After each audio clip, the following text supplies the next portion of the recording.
मेरे इस वीडियो का शीर्षक है, आदमी पहले पेड़ काटता है फिर पेपर बनाता है, फिर पेपर बनाकर उसमें लिखता है कि पेड़ मत काटो, समकालीन मनुष्य की स्थिति।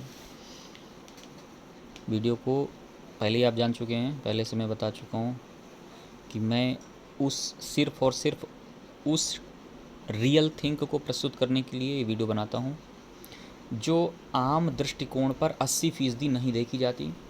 आम तौर पर जो मार्केट में पहले से अवेलेबल है मैं उसे नहीं बनाता, मैं उसे शेयर नहीं करता, या आपके लिए जो बिल्कुल यूजुअल हो, जो बहुत ही ज़रूरी हो, वही बात मैं करता हूँ। मात्र 2 मिनट का ये वीडियो है, आप लोग देख करके कुछ एक नया थिंक समझ सकते हैं। मैं आपको आगे डिफ़ाइन कर दूँ। आदमी भी अजीब है, पहले पेड़ काटता है फिर पेपर बनाता है और फिर उसी पेपर की करोड़ों कापी निकलवा कर समाज सेवा करता है और लोगों को कहता है कि पेड़ मत काटो, और हम उन्हें क्या कहें बताइए। But no are really work for the real change. ये वास्तविक परिवर्तन के लिए मतलब नहीं हो पा रहा है, आप भी जानते हैं। सो प्लीज़ आपके पास मैं अब आपसे एक निवेदन करना चाहता हूँ, मतलब ये हमारा शीर्षक हो गया बात करने का। निवेदन ये करना चाहता हूँ कि एक बहुत बड़ी मात्रा में न्यूज़पेपर लेने से हमारे पास ये हार्म, इस तरह का मतलब करोड़ों वृक्ष सिर्फ न्यूज़पेपर जो हम पढ़ते हैं ना, अगर वो हम बंद कर दें, मतलब जितना हो सके कम से कम कापी का प्रयोग करें। कापी किताबों का मतलब कापी किताबों का, अगर हम लोग कई बार ना फर्जी लाइब्रेरी सजाने के लिए बुक्स बेकार में ख़रीद लेते हैं, इसलिए कि हमारे पास बहुत सारा पैसा है। हम 150 रुपये मानते हैं भैया, जो आदमी 4 व्हीलर मेंटेन करके रखा है उसके लिए 150 रुपये पर मंथ का पेपर ख़रीदना, उसको लगता है कि यार ये आइडियोलॉजी है कि चलो ख़रीद लेते हैं। आप भी जानते हो कोई पेपर ऊपर आजकल पढ़ता नहीं है, डिजिटल फॉर्म में आप चीज़ें जो जानना पेपर में भी आप जान ही रहे हो, ठीक है।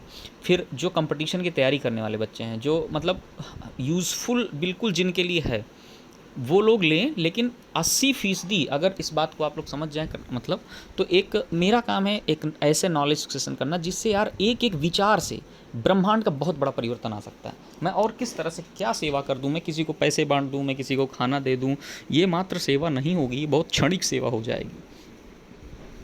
मैं दूरदर्शिता के आधार पर आगे आने वाले भविष्य में हमारे जो युवा हैं, हमारे जो लोग हैं, वो अगर उनमें कोई परिवर्तन होगा और कोई देश कभी भी उठेगा तो सिर्फ और सिर्फ सम्यक ज्ञान से। और इस प्रकार से जब आप छोटी छोटी चीज़ों का, हम लोगों को चीज़ें पता नहीं है, सोचिए अभी हम इस लॉकडाउन के पहले ये नहीं जानते थे कि हाथ कैसे धुला जाता है।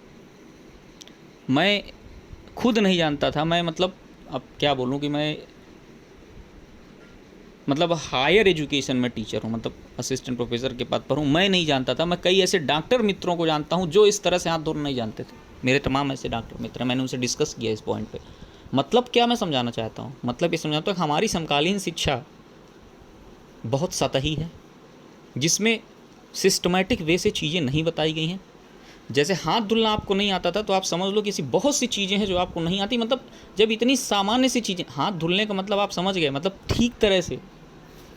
तो मेरा कहने का मतलब है, मुझे लगा कि एक इस विचार से बहुत बड़ा परिवर्तन लाया जा सकता है अगर लोग समझें, एक एक लोग इस चीज़ को समझें। दूसरा, बाकी बहुत सी चीज़ें हो सकती हैं, मतलब और भी, जैसे बिजली भी बचाते हैं तो भी, विद्युत अगर बचाते हैं तो भी जल का संवर्धन होता है, जल से मतलब बहुत सारे फ़ायदे। तो आप लोग थोड़ा ध्यान दे सकते हैं, अवेयरनेस ला सकते हैं, कर सकते हैं। बिजली वगैरह बिना मतलब ना चले, एक एक व्यक्ति इस मिशन को से जोड़े अपने आप को।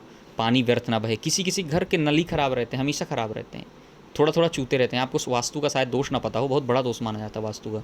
अगर पानी चूता है तो वो मतलब कहते हैं समृद्धि को लेकर के बह जाता है वो। मतलब अब वैसे भी आप साइंटिफिकली समझो आप कितना पानी वेस्ट हो रहा है, तो वो चीज़ ना करो। बाकी तो डिटेल में और इस पॉइंट पर वीडियो बनाएंगे, लेकिन ये ठीक है। धन्यवाद।